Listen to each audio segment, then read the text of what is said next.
தமிழ்நாட்டில் எம்ஜிஆருக்கு அப்புறம் ஒரு பிரபலமான ஒரு தலைவராக ரஜினிகாந்த் அவர்கள் வரணும்னு நினைச்சார். அரசியலுக்கு வந்து சிஸ்டத்தை மாற்றணும் எல்லாம் பண்ணணும்னு நினைச்சார். ஆனால் இதே திமுக குடும்பம் பல மிரட்டல்களை கொடுத்து அவரை அரசியல் கட்சி வர விடாம பார்த்துக்கிட்டாங்க. இன்னைக்கு என்ன ஆனார்? அவரு கடைசியில் ரெட் ஜெயின் பிக்சர்லயே நடிக்க போயிட்டார். திமுக அழுத்தம் கொடுத்து தான் அவர் அரசியல் வரல. இத்தனைக்கும் அந்த நேரத்தில் திமுக ஆட்சியிலே இல்லை. அவருடைய ஹெல்த்தை பார்த்தாரு, மக்களுடைய ஹெல்த்தை பார்த்தாரு. அவர் மாபெரும் மனிதர். அவருடைய மனிதாபிமானம் எப்படின்னா, ஐயோ என்னை நம்பி லட்சக்கணக்கான பேர் வந்துட்டு இந்த கோவிட் டைமு நான் போய் கேம்பெயின் பண்ண முடியாது, இந்த காலகட்டத்தில் நான் இவங்களெல்லாம் உள்ளே இறக்கிட்டேன்னா என்னுடைய தொண்டர்கள்லாம் இறங்கி இவங்கெல்லாம் போய் கேம்பெயின் பண்ணால் மாட்டிப்பாங்கல்ல. கையிலே ஒரு பவர் வந்து கையில் கொடுக்குறாங்க மக்கள், இவ்வளோ பெரிய ஆளுமைன்னு நினைக்கிறாங்க. ஆனால் எனக்கு வானான்னு சொல்லிட்டு போன மனிதரை வந்து இழுத்துட்டு, ஆனால் எனக்கு இதெல்லாம் சொல்லும்போது அவரை குறைச்சி மதிப்பிடுற மாதிரி ஒரு வார்த்தை சொல்லும்போது நம்மளுக்கு ஹர்ட் ஆகுது. இவர் விஜய் சாரை வளர்க்குறது பதில் இவர் விஜய் சாரை வந்து கம்ப்ளீட்டாக கீழே தள்ளிட்டு வர போல இருக்கு. இந்த மாதிரிலாம் பேசி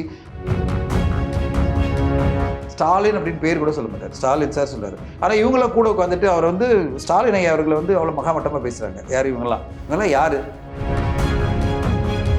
இந்த புரிதல் கூட இல்லாத ஒரு மனிதரை வந்து விஜய் சார் கூப்பிட்டு சொல்லணும், இந்த மாதிரி தேவையில்லாதெல்லாம் பேசாதீங்க, நான் பேசிக்கிறேன். 26 நாள் ப்ரோக்ராம் போடுங்களேன் எவ்ரிடே. உங்களால் போட முடியுமா? ஆதவ அர்ஜுன் அவர்களை நான் கேட்குறேன். திரு விஜய் அவர்களை கரெக்டாக யூஸ் பண்ணி 26 நாளும் 26 ஊரில் கொண்டு போய் நிறுத்துனீங்கன்னா நீங்கள் எலெக்ஷன் ஸ்ட்ராட்டஜிஸ்ட்டாக நான் ஒத்துப்பேன். Ajith sir fans already out, Suriya sir fans already out, Sivakarthikeyan fans already out. இவங்க எல்லா ஃபேன்ஸும் தாவேக ஓட்டு போட மாட்டாங்க அப்படின்னு வந்து ட்வீட் போடுறான் அவன். அப்போது இப்பயே நீ இப்படி பேசுகிறேன்னா பதவி வந்துட்டா எவ்வளோ பேசுவ நீ? இப்போது புதிய அறிமுகம் ஆச்சி ஹோட்டல் சாம்பார் 50 கிராம் ரூபாய் 20 மட்டுமே. வணக்கம், இது வாவ் தமிழா. திரையுலகமும் அரசியல் உலகமும் பரபரப்பாக இயங்கி கொண்டிருக்கிற இந்த நேரத்தில் திரைப்பட தயாரிப்பாளர் திரு தலஜன் அவர்கள் வந்து காலையில் ஒரு ட்வீட் போட்டிருந்தாங்க. அந்த ட்வீட் வந்து பரபரப்பாக எல்லாமே பேசப்பட்டு இருக்கு. தீதும் நன்று பிரதர வாரா, எல்லாரும் மைக் கிடச்சிட்டா என்ன வேணாலும் பேசி முக்கியமான விஐபிகளை அவர்களை சார்ந்தவர்களையும் பகையாளி ஆக்கிட்டு இருக்காங்க அப்படிங்கிற அந்த ட்வீட் வந்து தலஞ்சை சேர் தான் போட்டாங்க. இப்போ அவங்க நம்ம முன்னாடி இருக்காங்க, அவங்கள்ட்ட கேட்கலாம். என்ன கோத்து ஒன்று நினைச்சிட்டீங்களா? சொல்லுங்க சார், இந்த உங்களுடைய ட்வீட்டுக்கு என்ன அர்த்தம் நீங்க சொல்லுங்க. யாரை வந்து என்ன அர்த்தம்னு எல்லாருக்குமே தெரியும், எல்லாருமே அதை பற்றி பேசிட்டு இருக்காங்க. நான் என்ன தனியாக பேசுறது? என்னன்னா, ஒரு கட்சி ஆரம்பித்து இன்னைக்கு ஒரு நல்ல ஒரு எதிர்பார்ப்பில் இருக்குது. தமிழ்நாட்டில் வந்து இன்னொரு கட்சி வந்து மிக பெருசாக உருவாகிட்டு இருக்கு அப்படின்னு நம்மலாம் வந்து பார்த்து ஆச்சரியப்படுற மாதிரி வளர்ச்சி வந்து விஜய் சாருடைய கட்சி வளர்ந்துட்டு இருக்கு. இப்போ பார்த்தீங்கன்னா தாவைக்கா அப்படின்றது வந்து முதல்ல ஒரு 4%, 5%, 8% அப்படின்னு சொன்னவங்க 15%, 20%, 25% அப்படி ஒரு ஒப்பீனியன் போல்லாம் நிறைய வந்துட்டே இருக்கு. ஒரு ஆல் இண்டியா லெவலில் எந்த ஒப்பீனியன் போல் எடுத்தாலும் யாருமே 15% கம்மியாக சொல்லவே இல்லை, which is a big achievement. அது விஜய் சாருக்கு இருக்கிற மாபெரும் ஆளுமை, அந்த ஒரு கிரேஸ். அவர் வந்து ஒரு சினிமா ஸ்டாராக மட்டும் பார்க்காம தனக்குன்னு ஒரு தலைவனாக அந்த ஒரு கூட்டம் இருக்குது பார்த்தீங்களா, அதாவது ரசிகர்கள் கூட்டம் மட்டும் இல்லாமல் பல பேர் ஃபேமிலிஸ் எல்லாருமே நம்ம வந்து விஜய் சார் கூட்டு போடுவோம் அப்படின்ற மாதிரி ஒரு 15-20% வந்துட்டாங்கன்னா அது அடுத்த கட்டம் கொண்டு போகிறதுக்கு தான் கூட இருக்கவங்களாம் உதவி பண்ணுமே தவிர அதை குறைக்கிற மாதிரி யாரும் பண்ணக்கூடாது. அது என்ன நடக்குதுன்னா, திடீர்னு வந்து ஒரு நேற்று நடந்தது எனக்கு ரொம்ப அதிர்ச்சியாக இருந்தது. அதாவது ஒருத்தர் வந்து பேசுகிறாரு, மைக் கிடச்சிதுன்னு சொல்லிட்டு அவர் என்ன சொல்ல வர்றாரு, இந்த மாதிரி வந்து திரு ஆதவ அர்ஜுன் அவருக்கு திடீர்னு வந்து ரஜினி சாரை உள்ளே இழுக்கிறார். ரஜினி சார் வந்து இந்த மாதிரி ஒரு பெரிய இதில் வந்து திமுக அழுத்தம் கொடுத்து தான் அவர் அரசியல் வரல. இத்தனைக்கும் அந்த நேரத்தில் திமுக ஆட்சியிலே இல்லை. அவர் விலகும் போது திமுக ஆட்சியிலே கிடையாது. நீங்கள் பார்த்தீங்கன்னா அப்போது அதிமுக ஆட்சியில் இருந்தது. கரெக்டுங்களா? பீரியட் கரெக்டாக அவர் அரசியல் வரணும்னு சொல்லி பிளான் பண்ணிட்டு அதிமுக தான் ஆட்சியில் இருக்குது. 10 வருட காலம் அதிமுக ஆட்சியில் இருக்கும்போது திரு ரஜினி சார் வந்து நான் வரணும் அப்படின்னு பிளான் பண்ணிட்டு எல்லா பிளானும் பண்றாரு. அப்போ ஞாபகம் இருக்கு அவங்களுக்கு, அவர் வந்து அந்த மண்டபத்துக்கு போகும்போது அது போற வழியை ஃபுல்லாக டிவி சேனல் தான் கவரேஜ். ஞாபகம் இருக்கு அவங்களுக்கு. 2018, 19, 20 எல்லாம் அதிமுக ஆட்சி பண்ணிட்டு இருந்தது. அப்போ நீங்க என்ன பேசணும்? இவர் வந்து அரசியல் வராதுக்கு காரணம் நீங்கள் அதிமுக சொன்னீங்கன்னா ஓரளவாவது அதிமுக ஆட்சியிலேருந்து சொல்லலாம். திமுக வந்து ப்ரெஷர் பண்ணி அவர் வந்து அரசியலை வரவிடலை அப்படின்னு சொன்னால் அப்போது நான் திமுக அனுதாபமாக நான் பேசிட்டு இல்லை. உண்மையை தவிர்த்து நீங்கள் வந்து மக்களுக்கு வந்து என்ன சொன்னால் ஒரு மக்கள் வந்து நம்பிடுவாங்கன்ற மாதிரி ஒரு பொய்யை சொல்லும் போது இல்லை, எவ்வளோ ஒரு தப்பான ஒரு விஷயம். அடுத்ததாக நீங்கள் என்ன சொல்கிறீங்க, ரஜினி சாரையே குறைப்பிட்டு சொல்கிறீங்க. அதாவது ஒன்று பொய் சொல்கிறீங்க, அதாவது திமுக வந்து ப்ரெஷர் பண்ணிட்டு, இன்னொன்று அவ்வளோ பெரிய ஆளுமை ரஜினி சார். ரஜினி சார் வந்து உலகமே கொண்டாடிட்டு இருக்கு. உலகத்தில் இருக்க எல்லாருமே அவருக்கு மரியாதை கொடுக்குறாங்க. ஒவ்வொரு பிரைம் மினிஸ்டரும் எங்கே போனாலும் ரஜினி சார்னாலே அவங்க கொண்டாடுறாங்க. ஆமா ஆமா. ரஜினி சாரை மீட் பண்ண சொல்லிட்டு எல்லாருமே விரும்புகிறாங்க. அவருடைய அப்பாயின்மெண்ட் கிடைக்காதான்னு ஏங்குறவங்க பல லட்சம் பேர். அப்படி இருக்கும்போது அவரு போய் ப்ரெஷர் பண்ணி நீங்கள் வந்து நீங்கள் கண்டெஸ்ட் பண்ணாதீங்க, எலெக்ஷன் வாங்கன்னு சொன்னால் வரக்கூடாது நீங்கள் சொன்னால் அவர் வந்து வராமல் இருந்துருவாரா? அப்படிலாம் கிடையாது. அவருடைய ஹெல்த்தை பார்த்தாரு, மக்களுடைய ஹெல்த்தை பார்த்தாரு. அவர் மாபெரும் மனிதர். அவருடைய மனிதாபிமானம் எப்படின்னா, ஐயோ என்னை நம்பி லட்சக்கணக்கான பேர் வந்துட்டு இந்த கோவிட் டைமு நான் போய் கேம்பெயின் பண்ண முடியாது, இந்த காலகட்டத்தில் நான் இவங்களெல்லாம் உள்ளே இறக்கிட்டேன்னா என்னுடைய தொண்டர்கள்லாம் இறங்கி இவங்கெல்லாம் போய் கேம்பெயின் பண்ணால் மாட்டிப்பாங்கல்ல, வேண்டாம் அப்படின்ற ஒரு, அதாவது கையில் கிடைச்ச பவர், அவருக்கு மிகப்பெரிய பவர் அந்த காலகட்டத்தில் வந்தது கையில். அது வேணான்னு தூக்கி போட்ட மிகப்பெரிய ஆளுமை அவர். என்னை பொறுத்தவரையும் அவர்லாம் வந்து மனிதரை தாண்டி ஒரு மனிதர். எப்படின்னா நம்ம சாதாரண மனிதருக்குலாம் ஆசைகளாக இருக்கும், அதை தாண்டி இல்லை எனக்கு போகிறோம், இது போகிறோம், ஐ எம் ஹாப்பி, எனக்கு இது போகிறோம், எனக்கு வேண்டாம் சொல்லிட்டு நான் இப்படியே இருந்துட்டு போயிடுறேன். கையிலே ஒரு பவர் வந்து கையில் கொடுக்குறாங்க மக்கள், இவ்வளோ பெரிய ஆளுமைன்னு நினைக்கிறாங்க. ஆனால் எனக்கு வேணான்னு சொல்லிட்டு போன மனிதரை வந்து இழுத்துட்டு அவர் வந்து ஆளுமையை வந்து பெரிய ப்ரெஷர் போட்டாங்க, அதனால் வந்து அவர் வந்து அரசியலேருந்து விலகிட்டாருன்னு என்ன இதெல்லாம் பேச்சு? இப்போது ஒத்த ரஜினி ரசிகர்களும் கொந்தளிச்சு போயிருக்காங்க, நான் உட்பட. எனக்கு வந்து ரஜினி சார் ரொம்ப பிடிக்கும். அவருடைய அரசியல் நான் அது அந்த நேரத்தில் வந்து தீவிரமாக நானும் இல்லை. ஆனால் எனக்கு இதெல்லாம் சொல்லும்போது அவரை குறைச்சி மதிப்பிடுற மாதிரி ஒரு வார்த்தை சொல்லும்போது நம்மளுக்கு ஹர்ட் ஆகுது. எதுக்கு இதெல்லாம் பேசணும்? எனக்கு விஜய் சார் ரொம்ப பிடிக்கும். இவர் விஜய் சாரை வளர்க்குறது பதில் விஜய் சாரை வந்து கம்ப்ளீட்டாக கீழே தள்ளிட்டு வர போல இருக்குது. இந்த மாதிரிலாம் பேசி அவர் கிடைக்க வேண்டிய ஒரு 5 லட்சம் 10 லட்சம் ஓட்டு வச்சிங்களேன். இப்போ எவ்ரி 1 லட்சம் ஓட்டு ரொம்ப முக்கியம். ஒரு தொகுதியில் ஒரு 10,000 20,000 ஓட்டு முக்கியம். இப்போ ரஜினி சார் இருக்கிற ஃபேன்ஸ் எல்லாம் ஃபீல் பண்ண ஆரம்பிச்சா என்ன ஆகும்? எங்கள் தலைவனே இவன் தப்பாக பேசிட்டாங்க, இவங்கெல்லாம் தப்பாக பேசுகிற ஒரு கூட்டம் அது, அதனால் இவங்களுக்கு ஓட்டு போடக்கூடாது அப்படின்னா தமிழ்நாடு ஃபுல்லாக இத்தனை பேர் லட்சக்கணக்கான ரசிகர்கள் ரஜினி சார் இருக்காங்கன்னா அவங்களாம் அவாய்ட் பண்ண என்ன ஆகும்? அப்போ ஆட்டோமேட்டிக்காக உங்களுக்கு கிடைக்க வேண்டிய, அவங்களாம் ஒரு வேளை நினச்சிருக்கலாம், பரவாயில்ல நம்ம வந்து இந்த டைம் ஒரு வாய்ப்பு கொடுக்கலாம் நினச்சிருக்கலாம். அவங்களே நீங்கள் கெடுக்கிற மாதிரி ஏன் பேசுகிறீங்க? ஸோ அதுதான் நான் என்னோட வார்த்தை என்னென்னா, தீதனன்று பிறத்தர வாரா, இது எல்லாத்துலேயும் இருக்கிற எல்லாருக்கும் தான், எனக்கும் சேர்த்து சொல்கிறேன். நம்ம எல்லாமே நம்ம வாயில் என்ன சொல்கிறோமோ அதை சக மனிதனை காயப்படுத்தோன்றதை யோசித்து பேசினா நல்லா இருக்குன்றதான் என்னுடைய பாயிண்ட்டு. அவர் யோசிக்காமல் அவர் தன்னுடைய இது வந்து கட்சியை பற்றி பெருசாக பேசணும், விஜய் சாரை பெருசாக பேசுறதுக்காக இன்னொருத்தரை உள்ள கொண்டு வந்து அவரை புல் டவுன் பண்ண நினச்சது வந்து எல்லாருமே அப்செட் ஆகிட்டாங்க. அதை தான் நான் சொல்லியிருந்தேன். இல்லை, பொதுவாக நீங்கள் அரசியல் பேச மாட்டீங்க, ஆனால் திடீர்னு இப்படி ஒரு கருத்தை முன்வைக்கிறதுக்கு விஜய் கட்சியில் தொடர்ந்து நடக்கிற சில பிடிக்காத விஷயங்கள் அவ்வளோதான். மற்றபடி எனக்கு விஜய் சார் ரொம்ப பிடிக்கும். அவருடைய அரசியல் வேற, சினிமா வேற. எனக்கு சினிமானா அது வந்து விஜய் சார் ரொம்ப பிடிக்கும். எல்லாருக்குமே தெரியும். எல்லாருமே என்ன சொல்லுவாங்க, அவர் விஜய் சார் சொம்பு அப்படின்வாங்க. விஜய் சார்னாலே அவர் வந்து பயங்கரமா ஆமாசாமி போடுவார் அப்படின்னு. அது ரொம்ப, நான் வந்து அவர் அவ்வளோ பிடிக்கும். அவருடைய அந்த வளர்ச்சி, அவருடைய அந்த சக்சஸ், அதோட விஜய் சார் வந்து எந்த அளவு மக்களால் ரசிக்கப்படுறாரோ அந்த அளவு நான் ரசிப்பேன் அவரை. அதனால விஜய் சாரை வந்து தனிப்பட்ட முறையிலையும் சரி, ஒரு சினிமா கலைஞனா சரி, எனக்கு ரொம்ப பிடிக்கும். அரசியல் வரும்போது நம்மளுக்கு வந்து ஒரு நிலைப்பாடு ஒன்று இருக்கும். அந்த நிலைப்பாடை வந்து யார் வந்து ஸ்பாயில் பண்ணுறாங்கன்னா கூட இருக்கணும் தான். இப்படியெல்லாம் இப்படியெல்லாம் பண்ணும்போது நம்மளுக்கு ஒரு டிஸ்டர்பன்ஸ் வருது இல்லை, என்னடா இது அரசியல் நிலைப்பாடு, அதை எப்படி ஏன் பார்த்துட்டு இருக்காரு இவர்? அவர் எப்பவுமே இதெல்லாம் வந்து ஒத்துக்க மாட்டார். அவர் யாரை பற்றியும் பேச மாட்டார். விஜய் சார் வந்து யாரை பற்றியுமே எப்பவுமே தப்பாக பேச மாட்டார். இப்போ பார்த்தீங்கன்னா அவர் எவ்வளோ பேசுகிறாரு பாருங்க. ஸ்டாலின் சார் சொல்கிறாரா இல்லையா? ஸ்டாலின் அப்படின்னு பேர் கூட சொல்ல மாட்டார், ஸ்டாலின் சார் சொல்கிறாரு. ஆனால் இவங்களாம் கூட உட்காந்துட்டு அவர் வந்து ஸ்டாலின் ஐயா அவர்களை வந்து அவ்வளோ மகாமட்டமாக பேசுகிறாங்க. யார் இவங்கெல்லாம் யார்? விஜய் சார் எங்கே இருக்காரு? அவரே அப்படி மரியாதை கொடுத்து பேசும்போது நீங்கள் எப்படி பேசணும்?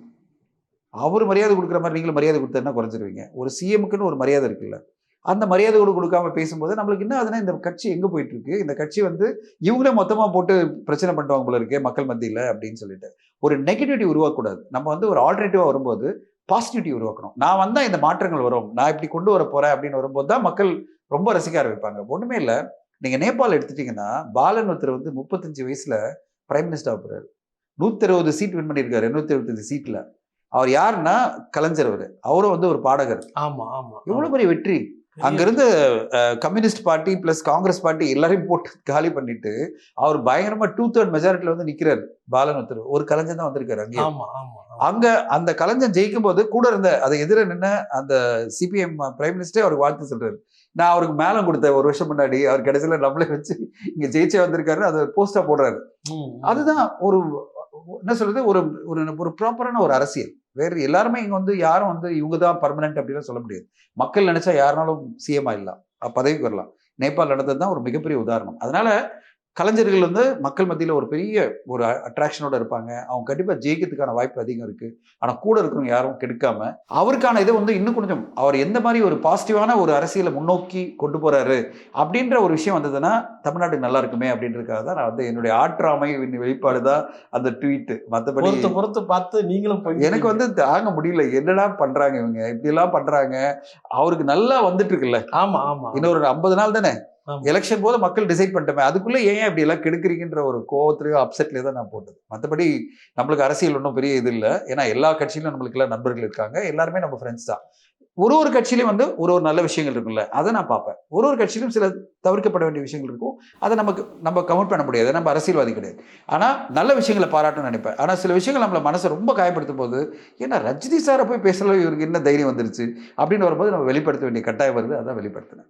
இப்போ நடந்துகிட்டு இருக்க இந்த சம்பவங்கள், அவரை சுற்றி நடந்துகிட்டு இருக்கிற அவருடைய மனைவி திருமதி சங்கீதா அவர்களும் அவர்களுடைய பிரச்சனை, திரும்ப அப்புறம் மறுபடியும் திரிஷாவோட மறுநாள் அவர் மேடை ஏறி இதெல்லாம் சேர்ந்து ஒரு நெகட்டிவான ஒரு பார்வை அவருக்கு ஏற்படுத்திட்டு இருக்கிற இந்த சூழல்ல அதை மறைப்பதற்காக ரஜினிகாந்த் அவர்களை பேச வச்சு அதை வந்து அந்த அந்த டிராமா பண்ணலாம் அப்படிங்கிற ஒரு பிளே இருக்கிறதா சொல்றாங்க. அதெல்லாம் சும்மா நம்மளா வந்து ஒரு அசம்ஷன் பண்ணிக்கலாம்.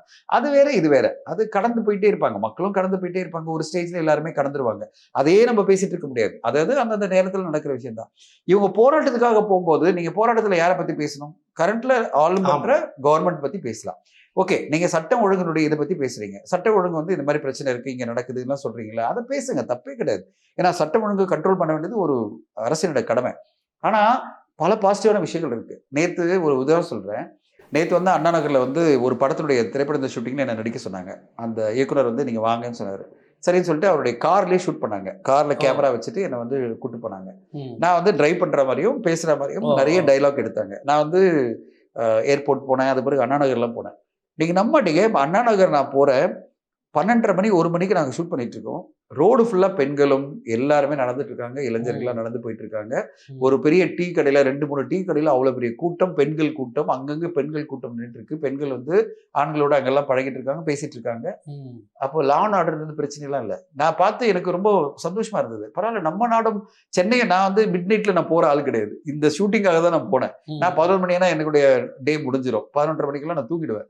திடீர்னு நான் 1:30 மணிக்கு பாக்குறேன், நான் இவ்வளவு பேர் மக்கள் வந்து இளைஞர்கள்லாம் ரோட்ல நடமாடுறாங்கன்னா அப்படிலாம் எதுவும் இல்லை. அப்போ எல்லாருக்கும் ஒரு ஹாப்பியான ஒரு லைஃப் தான் லீட் பண்ணிட்டு இருக்காங்க. எங்கோ ஒரு இடத்துல ஏதோ ஒரு நிகழ்வு நடக்குது, யாரோ ஒரு தவறுதலா ஒருத்தர் பண்ணிடுறாங்கன்றது கண்டிப்பா கண்டிக்கப்பட வேண்டிய விஷயம். அதுக்கான பனிஷ்மெண்ட் அவங்களுக்கு கொடுக்கணும்.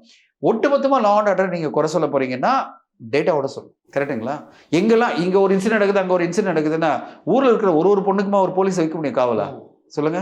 இப்போ ஃபுல் அண்ணா நகரில் ஃபுல்லாக பெண்கள்லாம் அவ்வளோத்தளவு அவங்க வந்து ரசிச்சுட்டு அங்கங்கே டீ சாப்பிட்டுட்டு பெண்கள் தனியாக நடந்து போயிட்டு இருந்தாங்க, எல்லாம் போயிட்டு இருந்தாங்க. நான் காரில் போகும்போது பார்த்துட்டு நான் சொன்னேன், என்னங்க லா அண்ட் ஆர்டர் ப்ராப்ளம்ன்றாங்க, அவங்க பாட்டு சாலியை சுற்றிட்டு இருக்காங்க. இப்போ லா அண்ட் ஆர்டர்னா யாருமே வெளில வரக்கூடாது, இல்லை பயந்து போயிட்டு. அப்போ இளைஞர்கள்லாம் வெளில வராங்க, இளைஞர்கள்னா பெண்களை சொல்லிட்டு இருக்கேன், இளைஞர்கள்லாம் வெளில வராங்கன்னா அவங்க தைரியமாக லா அண்ட் ஆர்டர் பிரச்சனைலாம் இல்லைன்னு தானே வராங்க. ஸோ நான் சொல்கிறேன், ஒரு கட்சி அப்படின்னா இப்போ நான் எப்பவுமே என் டேட்டா எல்லாம் பேசக்கூடாதுன்னு நினைப்பேன். இப்போ நீங்கள் டேட்டாவோட பேசணும். எப்படி பேசணும்? இந்த மாதம் இப்படி நடந்திருக்கு, இந்த மாதம் இப்படி நடந்திருக்கு, கடந்த வருஷம் இப்படி நடந்திருக்கு, முன்னாடி இப்படி கம்மியாக இருந்தது, இப்போ இப்படி நடக்குது, ஆல் இண்டியா லெவலில் ஆவரேஜ் இப்படி, தமிழ்நாட்டில் இவ்வளோ பெரிய விஷயம் நடந்துட்டு இருக்கு.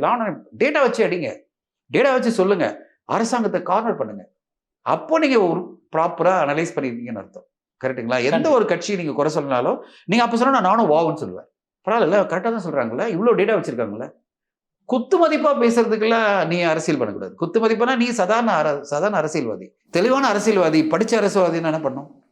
படிச்சிருக்குல்ல, அப்ப என்ன பேசணும்? எனக்கு இந்த அருண்ராஜ் சார்லாம் பேசும்போது பார்க்கும்போது ரொம்ப ஷாக்கா இருந்தது. அவர் வந்து படிச்சவர், IAS படிச்சவர். அவர் என்ன பேசுறாருன்னா ஒரு சாதாரண அரசியல்வாதி மாதிரி பேசிட்டு இருக்காரு.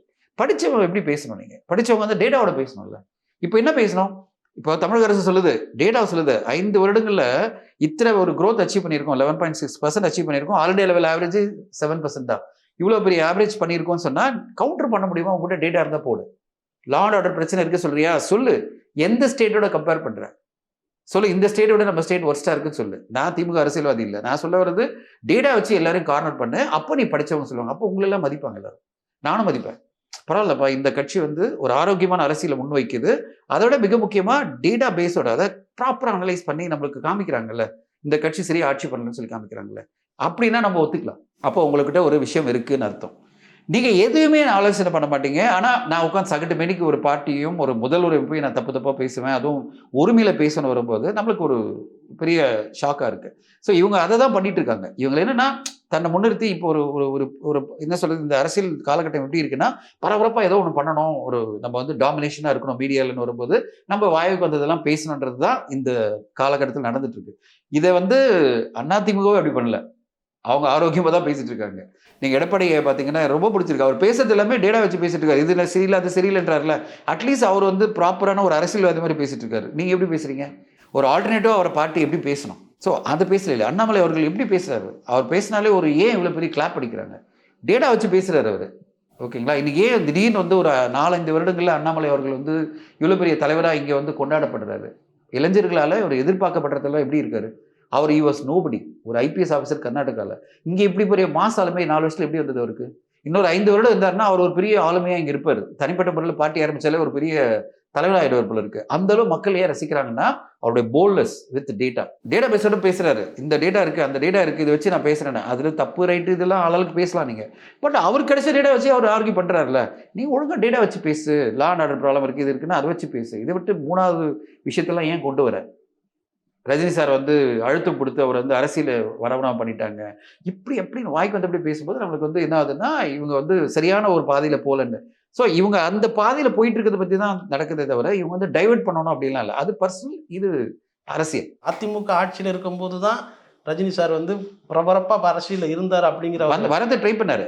இது மாதிரியான ஒரு சின்ன விஷயம் கூட ஆதவ அர்ஜுனா அவர்கிட்ட தொடர்ந்து பல நாட்களில் அவர் பேசுகிற பேச்சுக்களில் இல்லை அப்படிங்கிறது தான் பெரிய குற்றச்சாட்டாக இருக்குது. ஆமாம், ஒருவேளை அவருடைய போக்கு வந்து கண்டித்து அரசியலிருந்து அவரை நீக்குவாரா விஜய் அவர்கள்? இது தெரியல, ஏன்னா அவர் ரொம்ப டூ சூன். இப்போ வந்து எலெக்ஷன் வரப்போகுது, அப்போ இது மாதிரிலாம் நீக்க முடியாது. அது விஜய் சார் ஃபர்ஸ்ட் அதை ரெக்கக்னைஸ் பண்ணுறாரா தெரியல. விஜய் சார் ஃபர்ஸ்ட் இது வந்து ஆதவ அர்ஜுனா பேசுறதுலாம் தப்பாக இருக்குது, சரியான புரிதல் இல்லாமல் பேசிட்டு இருக்காரு, புரிதலே இல்லை.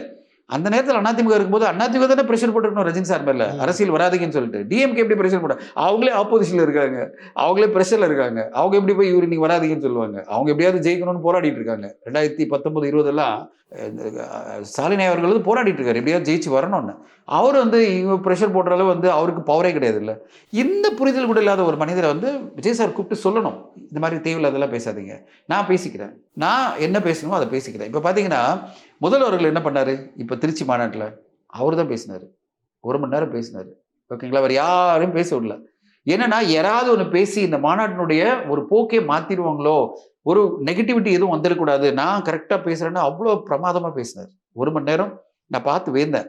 இந்த வயசுல இந்த எனர்ஜியோட திரு மு க ஸ்டாலின் அவர்கள் பேசுறது பார்க்கும்போது வேப்பா இருந்தது. 1 மணி நேரம் கிட்ட பேசுறாரு, அவ்வளோ எனர்ஜியா பேசுறாரு. அதுக்கு முன்னாடி பட்டிங் டேலண்ட்ஸ் ஸ்பீக்கர்ஸ் அவங்கள பேச விட்டாங்க, அதாவது யங்ஸ்டர்ஸ் எல்லாம் பேசினாங்க. ஆனா நான் நினைச்சு இத்தனை தலைவர் இவங்க பேச போறாங்கன்னு பார்த்தா கடைசியில யாரும் பேசல, இவர் மட்டும் தான் பேசிட்டு முடிச்சிட்டாங்க மாநாட்டை. என்னடா இது புதுசா இருக்குல்ல அப்படின்னு சொல்லிட்டு. அப்போ மக்களும் வந்து ரசிச்சுட்டு போயிட்டாங்க. ஓகே, முதல்வர் என்ன சொன்னாரோ பார்த்துட்டுப்பா, அவ்வளவுதான். இப்ப இது எப்படின்னா சீஃப் கெஸ்ட் முதல்ல பேசிட்டாரு, அவ்வளவுதான், மாநாடு முடிஞ்சிருச்சு, போங்கடா எல்லாரும் கிளம்புட அப்படின்ற மாதிரி ஆயிடுச்சு. இல்ல, அது சிறப்பா நடந்துச்சு. இல்ல, எல்லாரும் வந்தவங்க எல்லாம் டைம்ல எல்லாம் வீட்டுக்கு போயிட்டாங்கல்ல. சோ நான் சொல்ல வர்றது, முதல்வர் அவர்களுக்கு இருக்கிற அந்த பொறுப்புணர்ச்சி இப்போ எல்லாருக்கும் இருக்கணும். இப்போ விஜய் அவர்கள் வந்து திரு விஜய் அவர்கள் அதை புரிஞ்சுக்கிட்டு, அதோ நீ இது பேசாத, நான் பேசிக்கிறேன், நான் பேசுற 30 நிமிஷம் போறோம், ஒரு இடத்துலயும் நான் 30 நிமிஷம் பேசுறதே போறோம், மக்கள் பேசிட்டே இருப்பாங்க, ஆல் ஓவர் வேர்ல்ட்ல வந்து அது ட்ரெண்டிங்லேயே இருக்கும், அது போறோம். நீ வந்து பர்மிஷன் வாங்க, எலெக்ஷன் பார்த்துக்க, எலெக்ஷன் மெக்கானிசம் பாரு, பூத் கமிட்டி ஃபார்ம் பண்ணுங்க, எல்லா பூத் கமிட்டியிலும் நம்ம ஆளுங்க இருக்கணும். ப்ளஸ் வந்து நம்ம வந்து எவ்வளோ ஃபாஸ்ட்டாக வந்து பர்மிஷன் வாங்கணும், அதாவது எவ்ரிடே பர்மிஷன் வாங்குங்க. நான் இந்த ஊருக்கு வரணும், திடீர்னு நடந்து போக முடியாது. எலெக்ஷன் அனௌன்ஸ் பண்ணிட்டாங்கன்னு சொல்லி நடந்துலாம் போக முடியாது, பர்மிஷன் வாங்கணும்ல. அப்பயும் போலீஸ் தான் இருக்க போகுது, அப்பயும் எலெக்ஷன் கமிஷன் இருந்தாலும் போலீஸ் பர்மிஷன் திருப்பி எஸ்ஓபி படி தான் போவாங்க. அப்போ எஸ்ஓபி படி போவாங்கன்னா நீங்கள் வந்து முதல்ல அப்ளை பண்ணுங்களேன், இப்போ வந்து அப்ளை பண்ணுங்களேன், என்ன பிரச்சனை? நடுவில் ஒரு இன்டர்வியூவில் ஒருத்தர் சொன்னதை பார்த்தேன், ரொம்ப கரெக்டாக சொன்னார். ஏங்க அடுத்த 50 நாளுக்கு பர்மிஷன் இப்போ அப்ளை பண்ணுங்களேன்னு கேட்டாங்க. ஒரு 20 நாள் ஆக போகுது பர்மிஷனுக்குன்னா இப்பயே அப்ளை பண்ணுங்களேன். அதாவது எங்கே போகிறோம், எங்கே போய் இப்போ லிஸ்ட்டு போடுங்க, ஒரு நாளைக்கு ஒரு ஊர் போட்டு பர்மிஷன் கொடுத்து அவங்க கொடுத்தது நான் ஆகணும். இல்லை, அப்புறம் ஆதவ அர்ஜுனாக்கு பேசுறதுக்கு சொல்றது காரணம் கிடைக்காம போயிருக்கல. இல்லை, அதாவது நீங்கள் எப்போ பார்த்தாலும் வந்து எஸ்ஓபி போட்டு எங்களை ரெஸ்ட்ரிக்ட் பண்ணுறாங்கன்னா, எஸ்ஓபியில் என்ன சொல்கிறாங்க, எந்த லொக்கேஷன் எந்த இது தானே சொல்கிறாங்க. நீங்கள் இப்பயே போடுங்க, அந்தந்த லொக்கேஷனில் போடுங்க, எல்லா ஊர்லேயும் போடுங்க, 50 ஊரில் போடுங்க பர்மிஷனு, ஒரு நாள் ஒரு ஊர் என்ன சொல்லுங்க, எங்கெல்லாம் ஹெலிபேட் இருக்கோ நீங்கள் வந்து இல்லைன்னா மினி பிளேன் இறங்குமோ ஹெலிகாப்டர் நீங்கள் போகலாம் எல்லா இடத்துலையும். நேராக இறங்குற ஊர்லாம் போடுங்க. காலைல போய் இறங்கிட்டு விஜய் சார் இறங்கிட்டு அந்த ஊருக்கு போய் ஒரு கேம்பெயின் ஒரு 30 minutes 1 hour பேசுகிறாரு, கிளம்பி போயிட்டே இருப்பாரு. 50 ஊருக்கு கமிஷன் கேளுங்க, ஏன் கொடுக்க மாட்டாங்க? கண்டிப்பாக கொடுப்பாங்க. இப்போ ஒரு நாம் தமிழர் கட்சி வந்து திரு சீமான் அவர்கள் அவ்வளோ பெரிய ஒரு மீட்டிங் வைக்கிறாங்க. 1.5 லட்சம் 2 lakh பீப்புள் உட்கார்றாங்க. இப்போ பிரைம் மினிஸ்டர் மோடி வந்த இது மீட்டிங் பார்த்தீங்கன்னா மோடி அவர்கள் மீட்டிங்ல கிட்ட 2 லட்சம் 3 லட்சம் பேர் இருந்தாங்கன்றாங்க. அப்போ 3 லட்சம் பேர்ல வர முடியுது இல்லை? அப்போ பிரச்சனை அது கிடையாது. அவங்களுக்கெல்லாம் பர்மிஷன் கிடைச்சதா இல்லையா? இவருக்கு மட்டும் எங்க SOP போட்டுருவாங்களா அதே போலீஸ்? ஸோ உங்களுக்கு ஒரு எக்ஸ்கியூஸ் கிடைக்குது, அதை வச்சு நீங்கள் பேசிட்டு இருக்கீங்க ஒரு அரசாங்கத்தை குறை சொன்னதுக்காக. நான் சொல்ல வர்றது அதே அரசாங்கம் தான் நாம் தமிழர் கட்சிக்கும் பாஜகவுக்கும் அதிமுகவும் பர்மிஷன் கொடுத்து தான் இருக்கு. நீங்களும் அந்த மாதிரி ஒரு பார்ட்டி தானே அவங்கள பொறுத்தவரையும். அந்த அரசியல் நான் சொல்றது அரசாங்கத்தில் இருக்கிறவங்களுக்கெல்லாம் நீங்களும் ஒரு பொலிட்டிக்கல் பார்ட்டி தான். உங்களுக்காக தனிப்பட்ட ரூல்ஸ் எல்லாம் யாரும் இங்கே ஃபார்ம் பண்ணல. அப்போ நீங்கள் ஒரு சரியான முறையில் இதை அணுக மாட்டேன்றீங்க. சரியான விஷயத்தை நீங்கள் வந்து திரு விஜய் அவர்கிட்ட கொண்டு போகாம உங்களுக்கு கன்வீனியன்டான விஷயங்களை நீங்கள் பண்ணிட்டு இருக்கீங்க மாதிரி தான் எனக்கு தோணுது. அப்போது நீங்கள் உங்களுடைய அரசியல் எல்லாமே நெகட்டிவான ஒரு அரசியலாக போயிட்டு இருக்கு. பாசிட்டிவான அரசியல்னா என்னை பொறுத்தவரைக்கும் விஜய் சார்ட்ட உட்காந்துட்டு சார் அடுத்து 50 நாள் 50 ஊர் முக்கியமான ஊர்லாம் லிஸ்ட் போடுவோம். எங்கெல்லாம் வந்து 1 லட்சம் பேர் மக்கள் இருக்காங்களோ 50,000 பேர் நீங்கள்லாம் விசிட் பண்ணுறீங்க. ஒரு விசிட் ஒரு ஊரெல்லாம் பட்டையை கிளப்புறோம். 50 ஊரில் 50 நாள் ஃபுல் ட்ரெண்டிங்லேயே இருக்கணும். நம்ம சோஷியல் மீடியாவில் டெலிவிஷன் சேனலில் இருக்குமா இருக்காதா? நினச்சி பாருங்க. கண்டிப்பாக 1 மணி நேரம் 10 மணிக்கு இறங்குறோம், 11 மணிக்கு 12 மணிக்கு முடிக்கிறோம். இல்லைன்னா 4 மணிக்கு இறங்குறோம், 5 மணிக்கு ஆரம்பிக்கிறோம், 6 மணிக்கு முடிக்கிறோம்.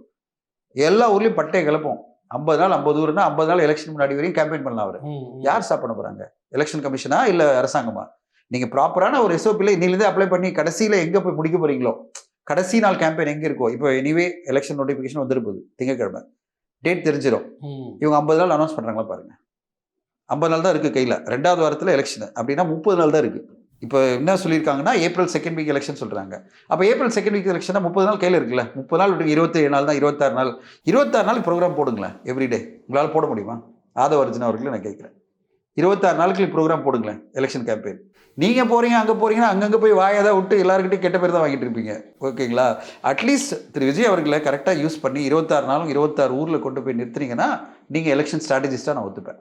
கரெக்டாக 26 நாள் தலைவரை கொண்டு போய் நிறுத்துறேன். அந்தந்த ஊருக்கு வந்து ஒரு 1/2 hour எங்கள் தலைவர் பேசுவார் அப்படின்னாலே போகிறோம். பரபரப்பு உருவாக்கிடும். அரசியலில் ஒரு பரபரப்பு இருக்கும். 26 நாளும் விஜய் சார் வந்து அங்கங்கே இருக்காரு, அந்தந்த ஊர் பற்றி பேசுகிறாரு, அந்தந்த கேண்டிடேட் இன்ட்ரடியூஸ் பண்ணுறாரு அப்படின்னாலே ஒரு பெரிய பரபரப்பு வந்துடும். அப்போ நீங்கள் ப்ராப்பரான ஒரு ஃபைட் கொடுக்குறீங்க எலெக்ஷனில். ஒரு மும்முனை போட்டி 4 முனை போட்டியில் 4 பேருமே ஈக்குவலாக இருக்க மாதிரி இருக்கும். சீமான் அவர்கள் ஒரு சைடில் அவருடைய போராட்டம் பெருசாக இருக்குது, இங்கே NDA பெருசாக இருக்கும், திமுக கூட்டணி பெருசாக இருக்கும், நீங்களும் வந்து பெருசாக வந்து ஒரு மக்கள் முன்னாடி ஒரு 4 முனை போட்டியை வந்து நீங்கள் ப்ராப்பராக பண்ண முடியல. இதெல்லாம் நம்முடைய எதிர்பார்ப்பு. இதை பண்ணால் நல்லாயிருக்கும். ஆனால் அதை விட்டுட்டு நீங்கள் பாட்டு தேவையில்லாமல் வாயை கொடுத்து இருக்கிற எல்லா ஹீரோஸினுடைய ஃபேன்ஸை வந்து ஓட்டு போடாத நேற்று வந்து ஒரு ட்வீட் பார்த்தேன். இதுவரையும் ரஜினி சார் ஃபேன்ஸ் எல்லாம் யோசிச்சுட்டு இருந்தாங்க, அவங்களும் அவுட்டு அப்படி போட்டிருக்கான். Ajith sir fans already out, Suriya sir fans already out, Sivakarthikeyan fans already out போட்டிருக்கானுங்க, லிஸ்ட் போடுறானுங்க. இவங்க எல்லா ஃபேன்ஸும் தாவேக ஓட்டு போட மாட்டாங்க அப்படின்னு வந்து ட்வீட் போடுறான் அவன். அப்போ அதை நீங்கள் தானே வேலை சக்ஸஸ்ஃபுல்லாக பண்ணிட்டு இருக்கீங்க. அவர் ஃபெலிக்ஸ் ஒருத்தர் போயிட்டு உட்காந்து அஜித் சாரை பற்றி பேசுகிறாரு. ஓகே, தேவையா இதெல்லாம்? நம்ம எதுக்கு இன்னொரு அரசியலில் வந்து நம்ம இறங்குறோம்னா எல்லாரும் நம்மளுக்கு வேணும்ல. கண்டிப்பாக எல்லா பெரிய ஆளுங்களும் நம்மளுக்கு வேணும்ல. எதுக்கு போய் அஜித் சாரை பற்றி பேசுறீங்க? எதுக்கு வந்து நீங்கள் போயிட்டு ரஜினி சாரை பற்றி பேசுறீங்க? எதுக்கு இன்னொருத்தரை பற்றி பேசுறீங்க? அப்புறம் சிஎம் அவர்களை பேசும்போது ஒருமையில எப்படி பேசலாம்? உங்களுக்கு யார் அந்த ரைட்ஸ் கொடுத்தா? ஸ்டாலின் சார் சொல்லுங்க, இவர் சொன்ன மாதிரி ஸ்டாலின் சார் சொல்லுங்க. அட்லீஸ்ட் அது ஒரு மரியாதை. ஓகே, கிட்டலா நீங்கள் சொல்லி நினைச்சாலும் பட் நீங்கள் அது கூட ஓகே. பட் நீங்கள் எப்படி ஒருமையில் பேசலாம்? ஓகே, அந்த இதெல்லாம் தான் எல்லா மக்களையும் டிஸ்டர்ப் பண்ணும். அப்போது இப்பயே நீ இப்படி பேசுகிறேன்னா பதவி வந்துட்டா எவ்வளோ பேசுவ நீ? வருமா இல்லையா? அந்த கேள்வி வந்து மக்கள் மனசில் இருக்கும் வந்துடும் இல்லை? இப்பயே நீ பதவிக்கு வராத போதே, உனக்குன்னு ஒரு பவர் இல்லாத போதே நீ இவ்வளோ பேசுகிற, ஒருமையில் பேசுகிற எல்லாரையும். அதை விட யாரையும் மதிக்கிறது இல்லை. ரஜினி சாரையும் பேசுவேன், நீ அஜித் சாரையும் பேசுவேன்னா, நீ உனக்கு மட்டும் பதவி கிடைச்சதுன்னா நீ யாருமே மதிக்க போகிறது இல்லை, கிள்ளிக்கிறியா நினைக்க போகிற அப்படின்னு ஒரு பேசுவாங்களா இல்லையா? அரசியல நம்மளுக்கு இல்லை. பட் வெளியே ஒரு காமன் மேனாக பார்க்கும்போது எனக்கு டிஸ்டர்ப் ஆகுது. எனக்கு என்ன அது, ஏன் இப்படியெல்லாம் பேசுகிறாங்க இவங்க? விஜய் சார் அப்படி பேச மாட்டார். விஜய் சார் அப்படி யாரையும் திறந்தாழ்ந்து பேசுகிற மனிதர் கிடையாது இல்லை. கூட இருக்கிற நீ எப்படி பேசலாம்? விஜய் சாரே பேசுறது இல்லை, நீ எப்படி பேசலாம்? அவர் பட்டுப்படாமல் பேசிட்டு போவார். அவர் எப்பவுமே வந்து டைரக்டாக நெகட்டிவாக இந்த தூய சக்தி தீய சக்தியெல்லாம் அதெல்லாம் வந்து சினிமா வசனங்கள் மாதிரி தான். அதெல்லாம் ரொம்ப பர்சனலாக எடுத்துக்கிட்டு அவர் திமுக வந்து தீய சக்தி சொல்லிட்டாரு நம்ம எடுத்துட்டு அவர் நீயும் அவர் வந்து நெகட்டிவாக பேசினா சொல்லணும். அவரை பொறுத்தளவுக்கு அங்கே என்ன இருக்கோ அதை சொல்றாரு. அப்படி இல்லை, அவருக்கு என்ன தோணுதுன்னா இது ஓகேன்னு நினைக்கிறாரு, இது வந்து தப்பா கிடையாது. ஆனால் ஸ்டாலின் சார் அப்படின்றாரு. ஓகேங்களா? ஸோ அந்த மரியாதை கொடுத்து போறாருல்ல, அதுதான் நான் கேட்குறேன். நீங்க வந்து ஒரு நல்ல அரசியல் இருக்கணும்னா ஒரு ஆரோக்கியமான அரசியலை முன்வைக்கணும். ஆரோக்கியமான அரசியலை நான் கண்டிப்பா எதிர்ப்பேன். நான் ஏற்கனவே சொன்ன மாதிரி இதெல்லாம் தப்பு, லா அண்ட் ஆர்டர் இந்த பிரச்சனைலாம் இருக்கு, நம்பர்ஸ் போட்டு சொல்லணும், இதெல்லாம் நடக்குது, இந்த ஊர்ல நடக்குது, இந்த ஊர்ல நடக்குது, இதுக்கு என்ன சொல்யூஷன்? நான் வந்து இதெல்லாம் தவிர்த்துருவேன்னா எப்படி தவிர்த்துருவேன்? சொல்லு, வழி சொல்லு. அது சொல்ல நான் வந்து அந்த எல்லா ஊர்லேயும் வந்து பெண்களை நான் ரோடு பெண்கள் நடப்பாங்களா? நான் சொல்றது ரோடுக்கு பெண்களை நீங்கள் அனுப்பிச்சு நீங்கள் வந்து சேஃப்டி வைப்பீங்களா? எத்தனை தெரு இருக்குது தெரியுமா தமிழ்நாட்டில்? எத்தனை தெருவில் நீங்கள் வந்து பெண்களை சேஃப்டிக்கு நீங்கள் ரோட்டில் வைப்பீங்க? எத்தனை பேருக்கு நீங்கள் எம்ப்ளாய்மெண்ட் கொடுப்பீங்க? எத்தனை பேருக்கு நீங்கள் சம்பளம் கொடுப்பீங்க? அந்தளவு அரசாங்கத்தில் பணம் இருக்கா?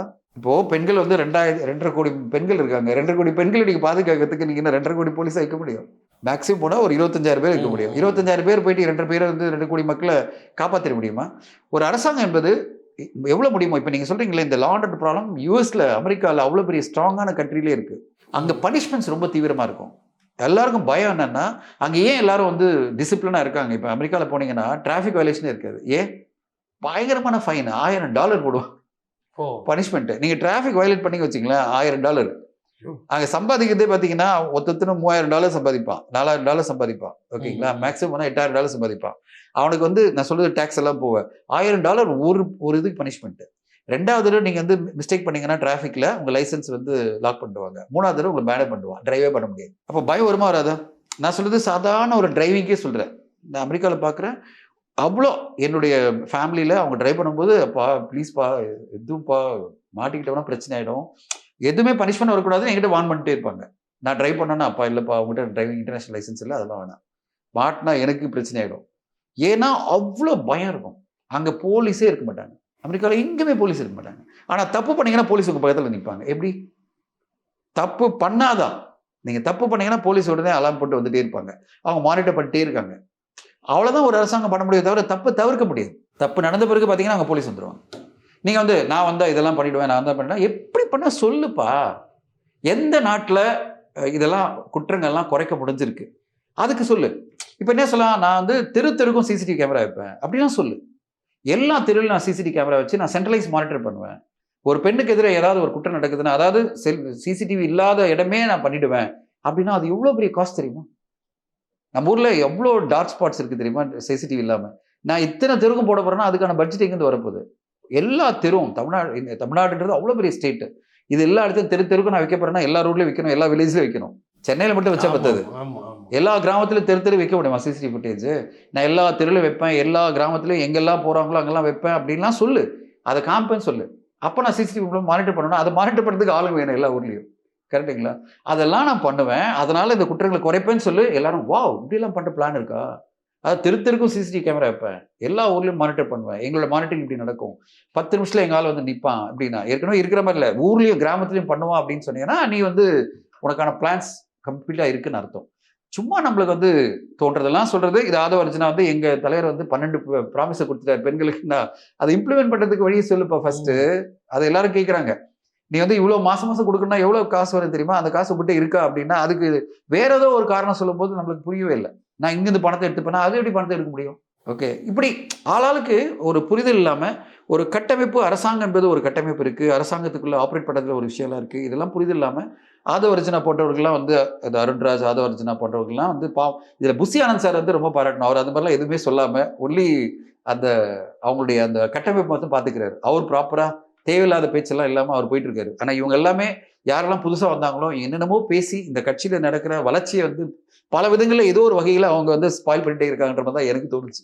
சார், ரஜினி சார் அவர்கள் வந்து அரசியலை விட்டு விலகுறேன் அப்படின்னு சொன்ன அந்த சூழல் வந்து இப்போ இருக்கிற சில பேருக்கு வந்து தெரியாமல் கூட இருக்கலாம், ஆதவர்ஜுனாவுக்கும் தெரியல. ஸோ அதை மட்டும் சொல்லுங்கள் சார். ரஜினி சார் அந்த காலகட்டத்தில் நீங்கள் நம்ப மாட்டீங்க, அவருக்கு உடம்பு சரியில்லாம போச்சு. ஞாபகம் இருக்குல்ல? 2016-17 உடம்பு சரியில்லாம போச்சு. நான் இப்போ அவரை பார்த்துருக்கேன். ஓகேங்களா? அவர் 16 வந்து உடம்பு சரியில்லாம போயிட்டு அப்புறம் ட்ரீட்மெண்ட்டுக்கு போயிட்டு எல்லாம் வந்த பிறகு அப்புறம் 18 வந்து அரசியலில் வரணும் டிசைட் பண்ணிட்டார். டிசைட் பண்ணி அப்புறம் அனௌன்ஸ் பண்ணார். அனௌன்ஸ் பண்ணி அப்போ தான் அவங்க கூட அர்ஜுனா மூர்த்தி சார் எல்லாரும் ஜாயின் பண்ணாங்க. எல்லாரும் சேர்ந்து பல விஷயங்களை கட்டமைக்கிறாங்க. அப்போ வந்து அதிமுக அரசு போயிட்டுருக்கு. அவர் ரொம்ப தீவிரமாக டிசைட் பண்ணிட்டார், இந்த காலகட்டத்தில் வந்தே ஆகணும். ஏன்னா அவருடைய மைண்ட் செட் என்ன ஆயிடுச்சுன்னா, இந்த காலகட்டத்தில் அப்போ தான் மேடம் ஜெயலலிதாவும் மறைகிறாங்க, இப்போ திரு கலைஞர் அவர்களும் மறைகிறாங்க. இப்போ அவருக்கு என்ன தோணுது, ஒரு கேப் ஒன்று வந்தது. தமிழ்நாட்டில் ஒரு வேக்கம் அப்படின்வாங்க. வேக்கம் அப்படின்னா ஒரு எம்டினஸ் வருது. இப்போ இந்த நேரத்தில் நம்ம வர்றது வந்து கரெக்டாக இருக்கும். ஏன்னா நம்ம அரசியல் வரணும்னு நினச்சோம், நம்ம வந்துடலாம் அப்படின்னு சொல்லிட்டு சரியாக பிளான் பண்ணது எல்லாமே பண்ணாங்க. அவங்களோட டீம் எல்லாமே பிளான் பண்ணது 18-19 ப்ராப்பரான பிளானிங். ஏன்னா 2 பேருமே இல்லை, 18ஓட எல்லாம் முடிஞ்சிச்சு. பெரிய 2 ஆளுமைகளும் போயாச்சு. ஜெயலலிதா மேடம் போயாச்சு, கலைஞர் அவர்களும் போயாச்சு. 19 இந்த பிளான் பண்ணும்போது எல்லாமே பர்ஃபெக்டாக இருந்தது. ஆனால் அவங்க எதிர்பார்க்காத ஒரு விஷயம் நடந்தது, இந்த கோவிட். இந்த 2020 கோவிட் வரும்போது அது இப்போ எடப்பாடியை ரூல் பண்ணிட்டு இருக்காரு.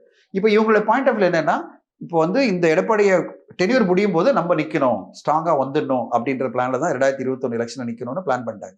ஆனால் அவங்க எதிர்பார்க்காத ஒரு அன்பார்ச்சுனேட் இன்சிடென்ட் என்னன்னா, அது 2020 வந்த கோவிட்.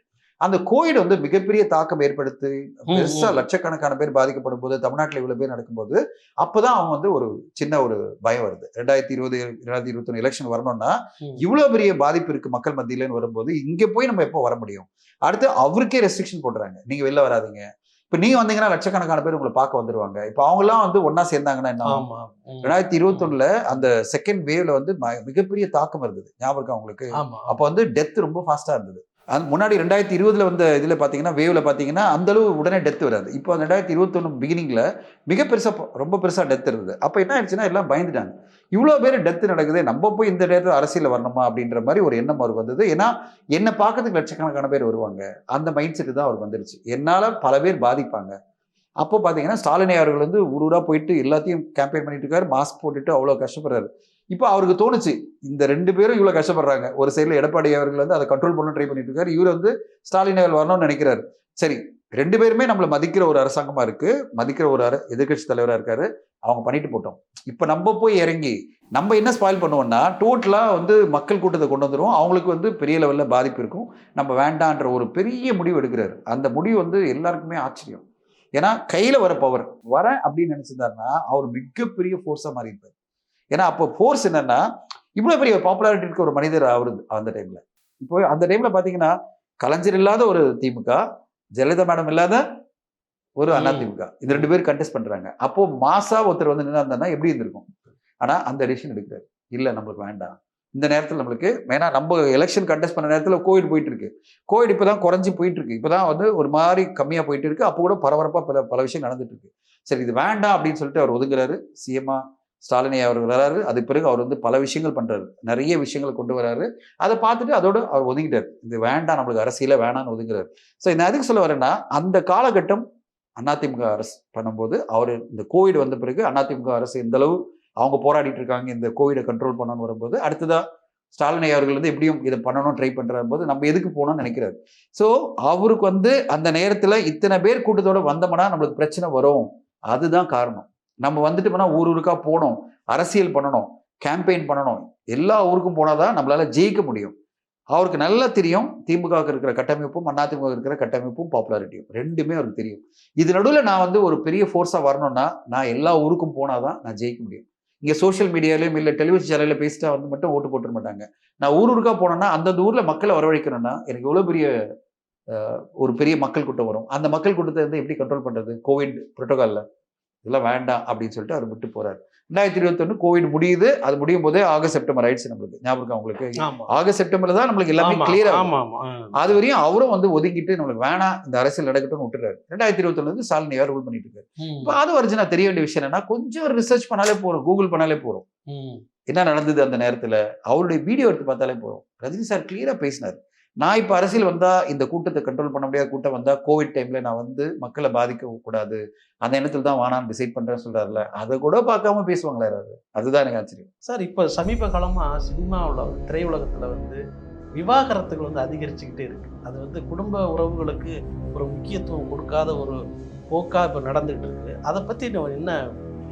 சினிமா மட்டும் இல்ல, உலகத்துல போயிட்டு இருக்கு. நான் அதை பத்தி ஒரு ட்வீட் போட்டிருந்தேன், அதை பத்தி நான் போட்டிருந்தேன். எனக்கு மனசு ரொம்ப ஆதங்கமா இருக்கிறத பத்தியெல்லாம் நான் போடுவேன். எனக்கு என்ன ஆதங்கமா இருந்ததுன்னா, ரொம்ப அவசரமா கல்யாணம் பண்ணிக்கிறாங்களோ,